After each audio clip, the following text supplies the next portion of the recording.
Vamos abrir nossas Bíblias, o livro de Atos, capítulo 3, vamos ler hoje do verso 1 ao verso 10.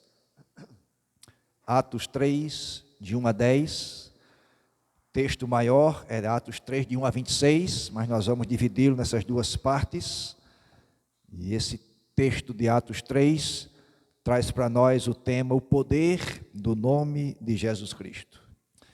Nós vamos vê-lo em duas partes, hoje versículos 1 a 10, próximo domingo, sob a permissão de Deus, leremos versos 11 até o 26. Acompanhe a leitura da palavra de Deus e ao término deixe sua Bíblia aberta para acompanhar a exposição da palavra. Pedro e João estavam se dirigindo ao templo para a oração das 3 horas da tarde. Estava sendo levado um homem coxo de nascença, que diariamente era colocado à porta do templo chamada Formosa, para pedir esmolas aos que entravam. Quando ele viu Pedro e João, que iam entrar no templo, pediu que lhe dessem uma esmola. Pedro, fitando-o, juntamente com João, disse: olhe para nós. Ele os olhava atentamente, esperando receber alguma coisa. Porém, Pedro lhe disse: não possuo nem prata, nem ouro, mas o que tenho, isso lhe dou. Em nome de Jesus Cristo, o Nazareno, levante-se e ande. E pegando na mão direita do homem, ajudou-o a se levantar. Imediatamente os seus pés e tornozelos se firmaram. E dando um salto, ficou em pé. Começou a andar e entrou com eles no templo, pulando e louvando a Deus. Todo o povo viu o homem andando e louvando a Deus, e reconheceram que ele era o mesmo que pedia esmola, assentado à porta formosa do templo, e ficaram muito admirados e espantados com o que lhe tinha acontecido. Ó Pai bendito, teu Santo Espírito seja o iluminador desse texto para as nossas vidas. Nossas mentes sejam abertas no poder do Espírito, para entendermos a Tua palavra, e entendendo-a, compreendendo-a, e compreendendo-a, sermos praticantes da mesma, em nome de Jesus, amém. Então, meus amados, lembrando, nosso tema geral da exposição do livro de Atos, a soberana vontade de Deus e a ação do Espírito Santo na vida da igreja. E esse capítulo 3 tem como tema, ou subtema, o poder do nome de Jesus Cristo. E hoje esses versículos 1 a 10, o milagre na porta formosa. Contexto aqui que nós estamos, lembrando um pouco, se no capítulo 2 de Atos, nós vimos sobre o poder que está na igreja de Cristo, e obviamente, este poder é do próprio Senhor Jesus Cristo, capacitando a sua igreja para a pregação do Evangelho. Agora aqui em Atos 3, nós vamos ver outras características do poder de Cristo. Poder que está relacionado ao seu santo nome. E é importante a gente olhar essa transição que Lucas, o autor de Atos, faz dessa vida exemplar da igreja apostólica, para agora o exemplo de Pedro e João, que se tornaram colunas da igreja. Então Lucas, como um bom historiador, faz esse recorte agora, vinha falando sobre a igreja, a exemplar vida da igreja, os versículos finais do capítulo 2, ele agora faz essa transição para mostrar o exemplo de Pedro e João, que se tornaram homens fortes na igreja em Jerusalém, colunas da igreja. Então, a igreja experimentava as maravilhas divinas. E havia uma razão muito clara para isso, meus amados, é que os apóstolos conheciam o poder do nome de Jesus. Por conhecer esse poder do nome de Jesus, é que eles conseguiram abalar o mundo. Por quê? porque essa igreja estava cheia do Espírito Santo. Então, estamos distantes, cronologicamente, aproximadamente 2 milênios e alguns anos. Se nós queremos abalar o nosso mundo atual, também a igreja precisa ser cheia do Espírito Santo. Os irmãos vão lembrar que depois da descida do Espírito Santo sobre os apóstolos, sobre aqueles discípulos, aproximadamente 120 pessoas, que agora essa igreja se enche de poder e passa a falar do nome poderoso de Jesus. Agora a gente olha o que Lucas registra a respeito de Pedro e João. Diz que eles estavam se dirigindo ao templo para a oração, das 3 horas da tarde, ou, na tradução revista e atualizada, a hora 9, 3 horas da tarde. Porque o dia era dividido das 6 da manhã às 18 horas, na nossa cronologia. Para os judeus,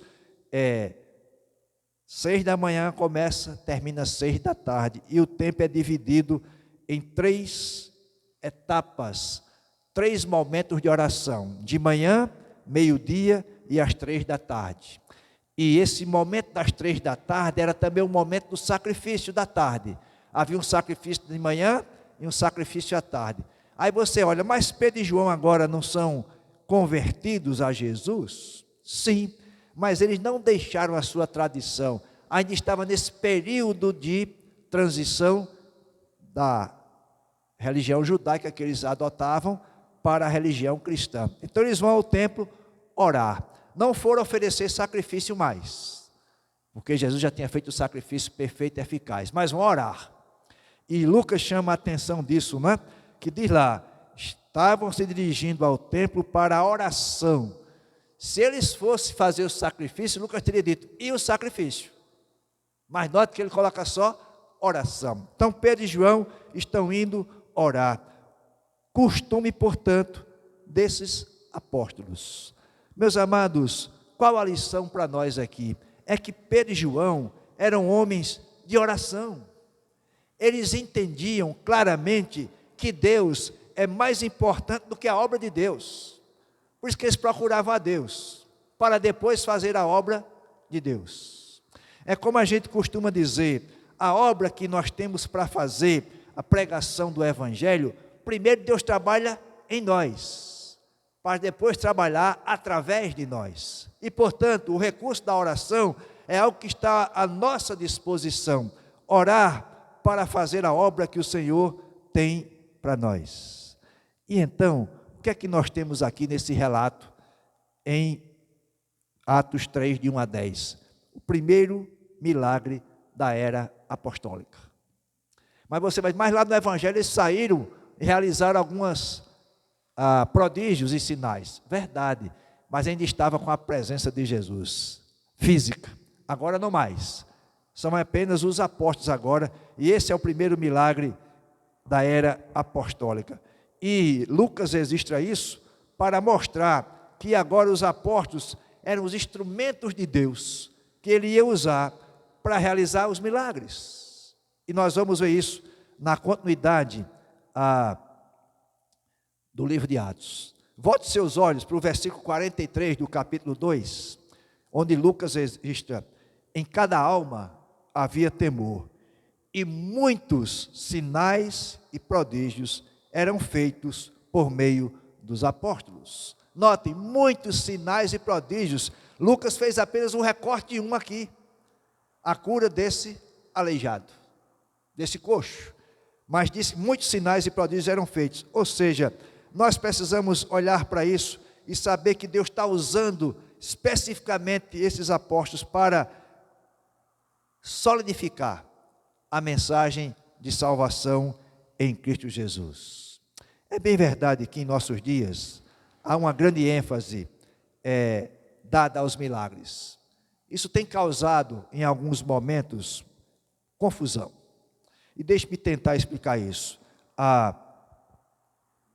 Os milagres que nós vemos hoje não são como esse aqui. Existem milagres hoje? Sim, eu creio. Mas como esse aqui, a gente vai ver como é que vai acontecer esse milagre. Vejam, sempre que a gente enxerga os milagres acontecendo nos relatos bíblicos, eles estão associados à pregação do Evangelho, estão associados a divulgar a mensagem do poder do nome de Jesus. E isso leva os incrédulos a crerem. Ainda que esse não seja um método total, não é? Que Deus usa para salvar as pessoas, mas ele se usa disso no registro do Novo Testamento para mostrar isso para nós. Ou seja, um milagre como esse que nós estamos estudando, ele não visa somente a pessoa que recebe o milagre ou a cura, mas a todos os que testemunham. E a gente vai ver, volte seus olhos lá para o versículo 10. Reconheceram que ele era o mesmo que pedia esmolas à porta formosa do templo, e ficaram muito admirados com o que lhe tinha acontecido. Muita gente. E a gente vai entender um pouquinho o que é que isso vai acontecer. Só a título de adiantamento, a porta formosa talvez fosse a porta mais importante do templo. Por isso tem o nome de Formosa. Porta grande, feita de bronze, não é? Bronze polido lá de Corinto. Era uma porta atraente, era a porta que dava acesso ao átrio interno do templo. Separava, né, o átrio dos gentios do átrio das mulheres, para depois chegar lá no santuário. Então era uma porta onde afluía muita gente passava por essa porta, e logicamente, estrategicamente, esse coxo era colocado lá para receber as suas esmolas. Algumas verdades eu quero destacar nessa história sobre esse milagre que Deus realiza. Primeiro, é que Deus não obedece à nossa agenda. Veja que Pedro e João estavam se dirigindo ao templo para oração. Não é que Pedro e João sentaram-se, os dois estavam sempre juntos, não é? Momentos cruciais na vida de Jesus, eles estavam juntos, sempre juntos, né? Pedro e João. Eles eram sócios na negócio de pesca. Eles prepararam a última ceia, né? Ou a última Páscoa dos judeus, prepararam assim a ceia. Foram os dois que correram lá para o sepulcro no domingo pela manhã da ressurreição. Foram que ministraram aos samaritanos que creem em Jesus Cristo. Então esses dois estavam juntos. E diz o texto que eles subiam juntos. Mas note, não é que Pedro e João estavam em casa, juntos, orando, vamos lá para o templo, que a gente hoje vai curar uma pessoa lá. Não, eles foram para oração. Significa que não dá para agendar cura, nem milagres, nem prodígios, porque eles saem para cumprir o sistema judaico, ou seja, a hora nona, às 15 horas, para a oração que acontecia todos os dias. E note que eles saíram de casa com esse propósito de orar, não com o propósito de encontrar alguém que pudesse realizar algum milagre. Não. E eles não tinham essa intenção. Por quê? Isso não se coloca em agenda. Por isso que hoje em dia, né, vamos ter domingo uma reunião de cura e de milagres. Muito complicado isso. É como se eu tivesse acorrentando o Espírito Santo. Você hoje vai vir para curar as pessoas que vão chegar na igreja. E nós não temos esse poder. O poder é do nome de Jesus. Então Pedro e João estão indo ao templo para orar. E aí, meus amados, eles foram surpreendidos, não é? Tanto quanto os demais que estavam ali, especialmente aquele coxo. Esse coxo mal sabia que naquele dia algo maravilhoso ia acontecer nesse milagre na porta formosa. E essa prática dos nossos dias, né, de concentrações para sinais e prodígios, campanhas de curas e milagres, é importante a gente lembrar e aprender que Deus não segue a nossa agenda. Deus não está preso numa redoma na qual eu posso dizer, dia tal, a tal hora, em tal lugar, o Espírito Santo vai trazer cura para os que ali chegarem. Não é assim que acontece. Meus amados, vamos pensar um pouco de maneira pessoal a respeito de tempo e de cumprir ou compreender a vontade de Deus. Será que nós, nos nossos afazeres cotidianos, nós não lembramos que Deus é soberano? Pensemos sobre isso. Será que nós tentamos controlar o tempo dentro da minha agenda, de formas que aquilo que eu quero fazer, eu sempre esteja a fazer, sem lembrar que Deus pode mudar a rota completamente? Porque Ele é soberano.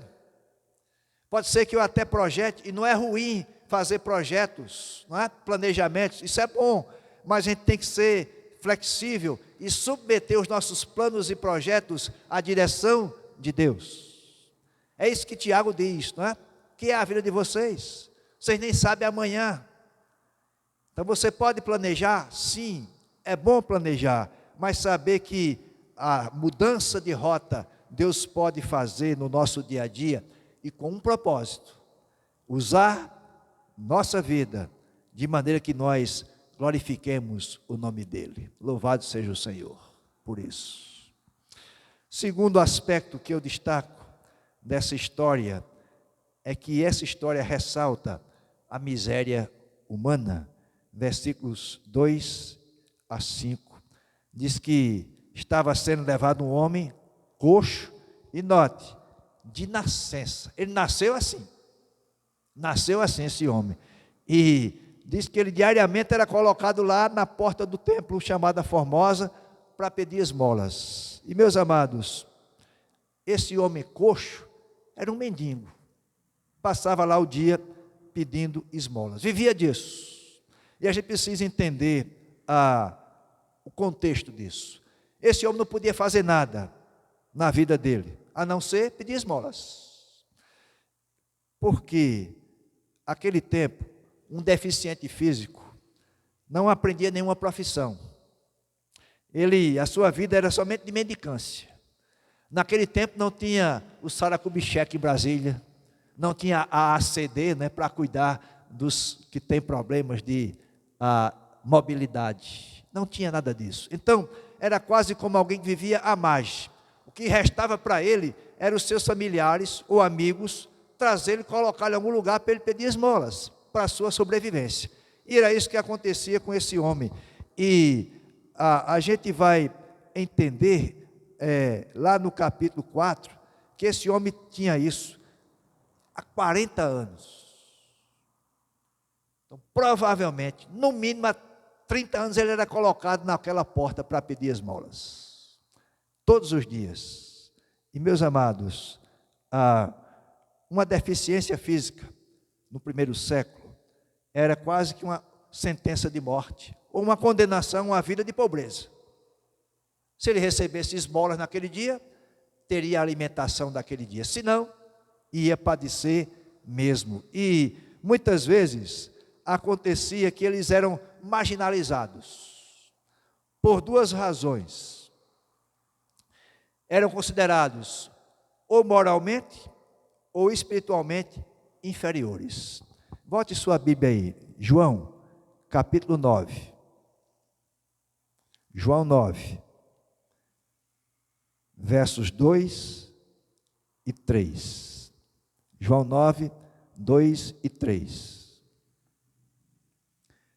Verso 1 diz que eles encontraram um homem cego de nascença também, portanto uma doença congênita, e os seus discípulos perguntaram: mestre, quem pecou para que este homem nascesse cego?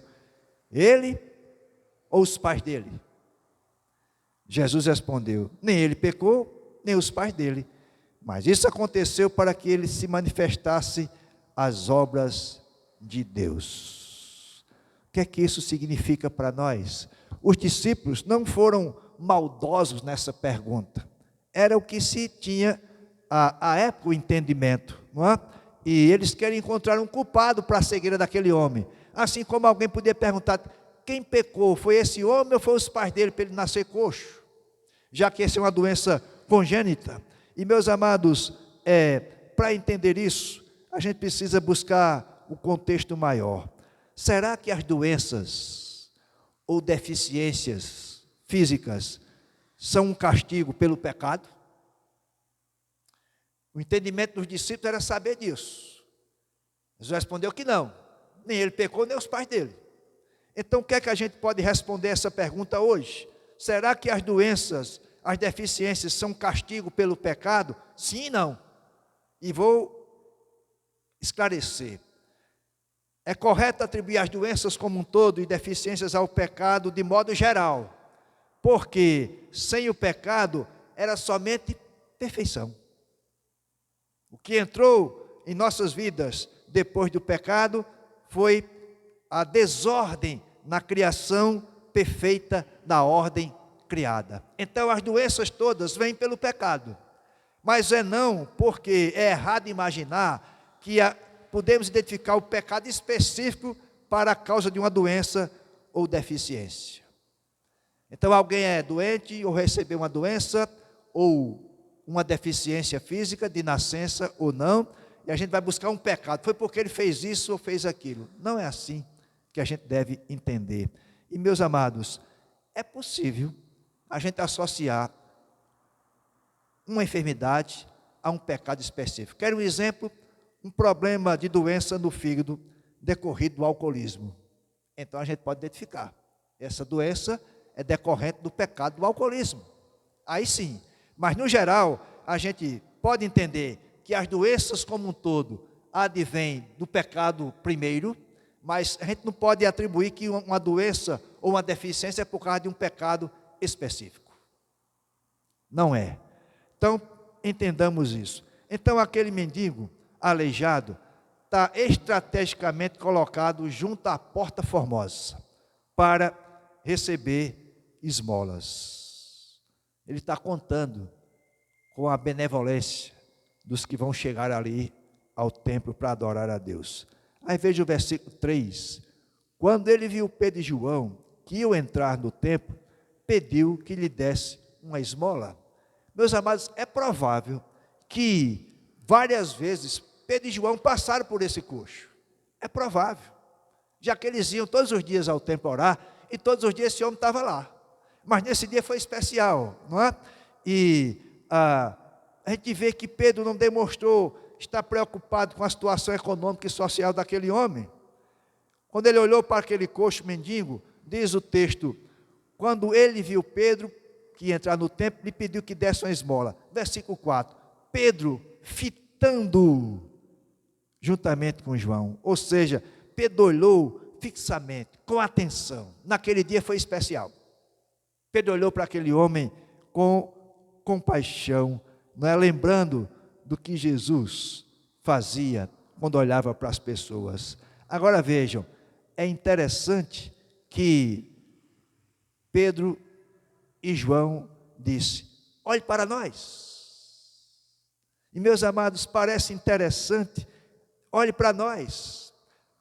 Se a gente não entender o contexto como um todo, vai achar que Pedro estava sendo arrogante e presunçoso, para buscar para si, roubar a glória de Deus, e até ofuscar aquele que estava com ele. Mas o texto diz, juntamente com João, os dois disseram, olhe para nós, veja quem nós somos. Aí Lucas continua, ele, no caso o coxo, os olhava atentamente, esperando receber alguma coisa. Eu acho que aquele coxo, opa, aí vem uma grande oferta. Porque se eles pararam, olharam para mim com tanta ênfase, disseram, olhe para nós agora. Deve vir uma grande oferta para mim nesse instante. E veio, né? Só não foi a oferta que ele esperava, foi muito mais do que isso. Meus amados, a miséria desse homem fazia com que ele olhasse para si mesmo como um coitado, que vivia implorando para receber o que os outros pudessem dar, muitas vezes até o resto dos outros, e fazia com que os outros apenas olhassem para ele e vissem a sua condição, e ele olhasse para os outros como um meio de conseguir recurso para sobreviver. Quanta miséria esse homem está passando. E meus amados, a gente pode olhar para esse momento desse texto e entender a miséria do ser humano como um todo, que é a do coração, da alma. Devemos olhar atentamente para as pessoas tal como Cristo fez. Olhando ao nosso redor, vamos encontrar pessoas desesperadas, famintas, esperando receber alguma coisa de nós. Mas nós temos algo especial para essas pessoas. Temos a graça de Deus para oferecer, muito maior do que qualquer necessidade física.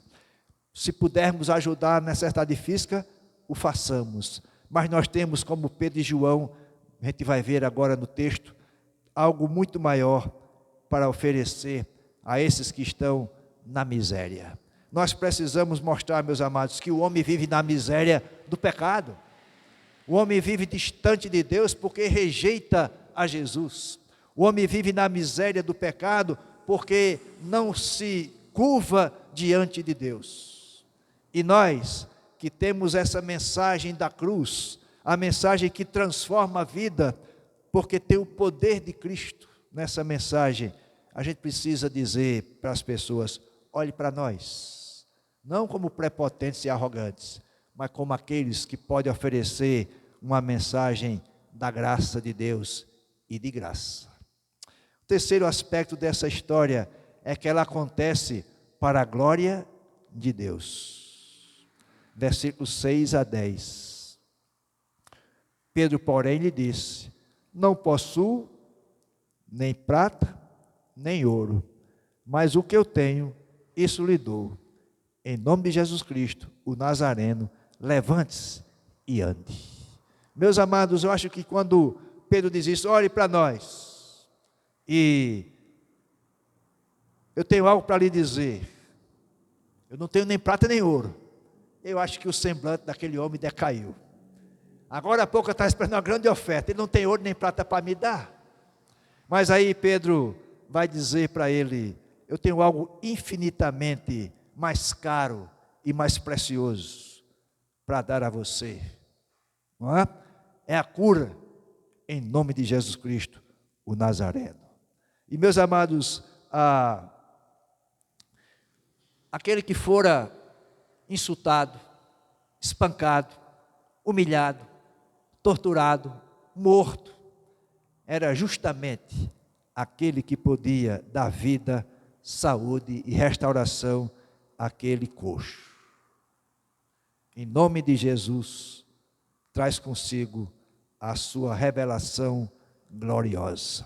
É o mesmo Cristo que nós anunciamos. Ele pode curar pessoas? Claro que sim. Mas a cura maior que ele oferece é a cura da doença do pecado.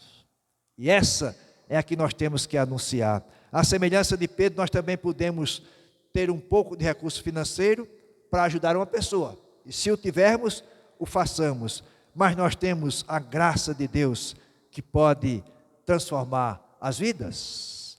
E note que o versículo 7 e 8, pegando na mão direita do homem, ajudou a levantar-se. Imediatamente os seus pés e tornozelos se firmaram. E dando um salto, ficou em pé, começou a andar e entrou com eles no templo, pulando e louvando a Deus. Está aqui o milagre. É impressionante a gente entender que Pedro pega pela mão. Eu acho que Pedro está lembrando quando Jesus, na sua casa, sua sogra está enferma, com febre, acamada, e Jesus vai lá, pega pela mão e a levanta. Acho que Pedro lembrou disso nesse instante. Pega aquele homem pela mão e o levanta. Agora, meus amados, o que é que eu quero destacar aqui? É o advérbio imediatamente. Isso é importante porque Lucas é médico. E ele sabe que, como acontece na medicina, Lucas está dizendo que a cura foi instantânea. Lucas está dizendo que o restabelecimento não foi algo gradual, de dias ou de meses, foi imediatamente.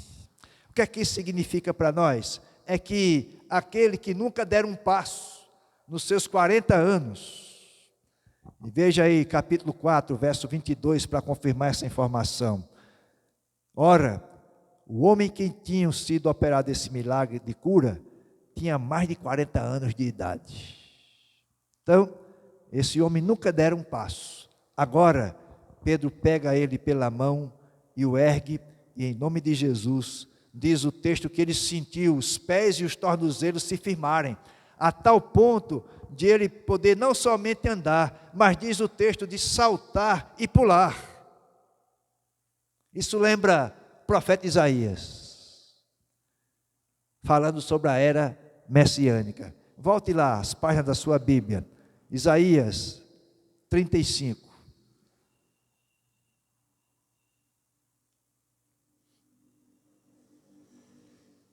Isaías 35, versos 5 e 6. A profecia de Isaías a respeito do Messias. Isaías 35, 5 e 6. Então se abrirão os olhos dos cegos, se desimpedirão os ouvidos dos surdos, os coxos saltarão como as corças, e a língua dos mudos cantará, pois águas arrebentarão no deserto, e ribeiros no ermo. Isaías está profetizando a era messiânica. E aqui está acontecendo o milagre com esse coxo que há 40 anos nunca dera um passo. Agora entra no templo saltando e pulando. A alegria tomou conta desse homem. E note que Lucas deixa bem claro, não é? Que ele começou a andar, entrou com eles no templo, ou seja, Pedro e João entram no templo para fazer a oração, mas ele entra pulando e louvando a Deus. Ou seja, esse coxo também reconhece que o que foi feito nele foi obra de Deus. Pedro e João foram apenas instrumentos. E meus amados, em cada caso, Deus opera de um jeito. Casos como este, cura imediata. Em outros casos, processo demorado. Em alguns outros casos, cura. E em outros, a cura jamais acontece. Lembram-se de Paulo, um espinho na carne, viveu o tempo todo com esse problema, mas nunca deixou de glorificar a Deus. E meus amados, às vezes a gente atribui um milagre, e muitas vezes acontece isso nos nossos dias, a questão da fé. Então você não foi curado porque não tinha fé. Esse homem não tinha nenhuma fé. Tanto que ele não pede para ser curado. Pede, pode olhar o texto. Ele pede uma esmola. Então ele não tinha fé de que naquela porta alguém chegasse para curá-lo. Ele tinha fé de receber esmolas. Mas o poder de Deus, o poder do nome de Jesus, vai fazer com que esse homem seja curado. O milagre acontece pelo poder do nome de Jesus. Agora veja o resultado disso. Verso 10. Verso 9. Todo o povo viu o homem andando e louvando a Deus, e reconheceram que ele era o mesmo que pedia esmolas, assentado à porta formosa do templo, e ficaram muito admirados e espantados com o que lhe tinha acontecido. Meus amados, aqui claramente, 3 ações do povo Lucas descreve. Primeiro, todo o povo viu o que era coxo andar e louvar a Deus. Portanto, o milagre foi público. Na porta formosa, como eu disse, era uma porta de muito movimento. Todo mundo viu. Não foi algo escondido. Foi público.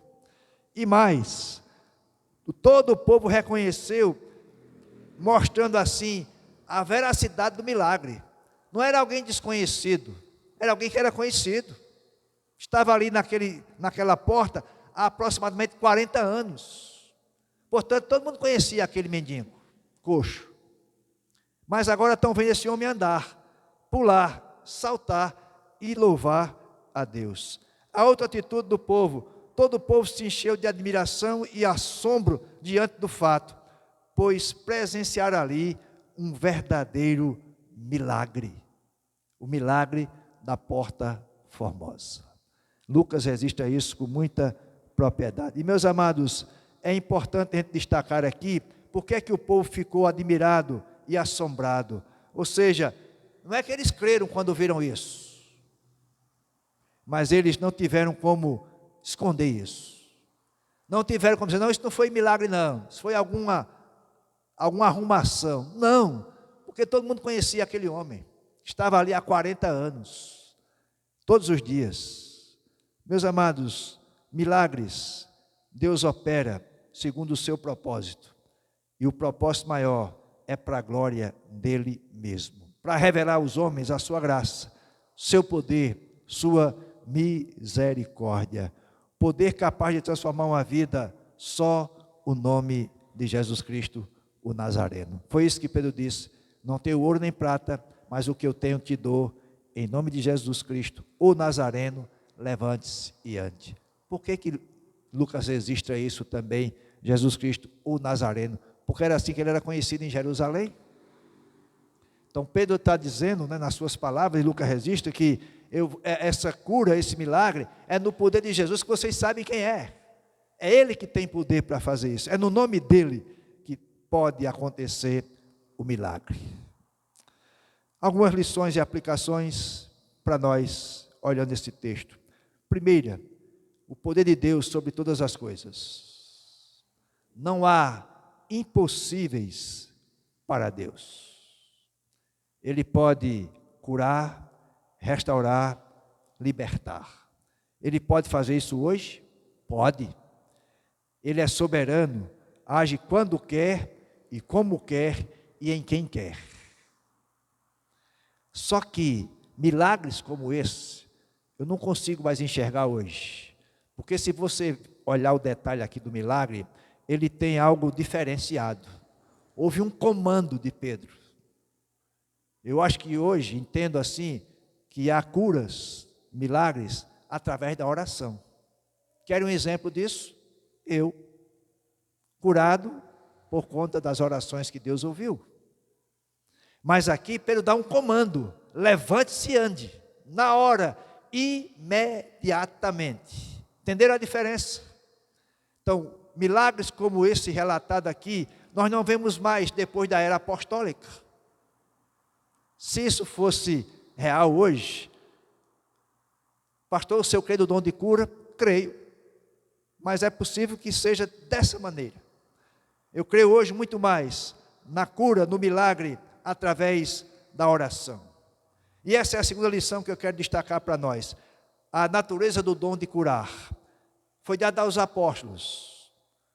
Primeiro através do comando, como eu disse, Pedro dá um comando, e algumas vezes oravam antes. Note que Pedro vai para a oração.